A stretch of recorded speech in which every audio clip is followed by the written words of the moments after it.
Good afternoon, Commissioners. Today I'd like to bring to your attention a potential fraud on an enormous scale happening in your county. There's now clear evidence of NASA using numerous methods to grossly mislead the public about astronauts being on the International Space Station. During interior ISS scenes from NASA's own live feed, the use of wires, harnesses, green screens, and virtual reality have been detected to achieve the appearance of a weightless environment. Examples of this include astronauts fading in and out of the screen, green screen glitches, grabbing objects that aren't really there, pulling on invisible wires, getting tangled in their harnesses, and even astronauts appearing out of thin air. This begs the obvious question. If they're really up there, why are they using Hollywood techniques to fake the footage? Now, unfortunately, I can't show you these clips in here today, but I will be sending them to you. Outside the International Space Station, during spacewalks, air bubbles have been recorded on numerous occasions. How is it possible for air bubbles to be present in the vacuum of space? I once questioned astronaut Scott Kelly about this phenomenon. His body language and answers only created more questions. In 2013, astronaut Luca Parmitano nearly drowned during a spacewalk when his helmet filled with water. This happened again just last year.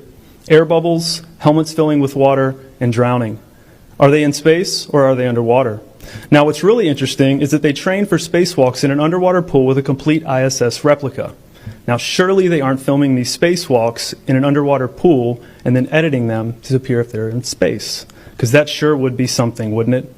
I'm calling on the Brevard County Commissioners to open a full investigation into NASA's fraudulent practices and use of taxpayer dollars. It costs NASA $3 billion per year to operate the ISS, and if they don't have a darn good explanation as to why they're faking these videos, I and the public would like a darn good explanation as to where our tax money is going. And if they are indeed faking the funk, it is our duty to expose and eliminate this fraudulent and astronomically wasteful ISS program. And look, I know what you're all thinking. The NASA is part of the federal government, and you're just county commissioners. Even if what I'm saying is true, what can you do? But let me remind you, not only is this happening in your county, as public officials, you have the platform and the ability to make a statement or hold a press conference, alerting the public, state, and federal authorities to investigate further. You have the power to start the conversation. Video evidence of everything I described today will be emailed to you all, and I truly hope we can get to the bottom of this. I look forward to the day that $3 billion annual budget is put towards our veterans, our homeless, maybe some of that mental health stuff the young lady just spoke about, and the revitalization of Brevard County.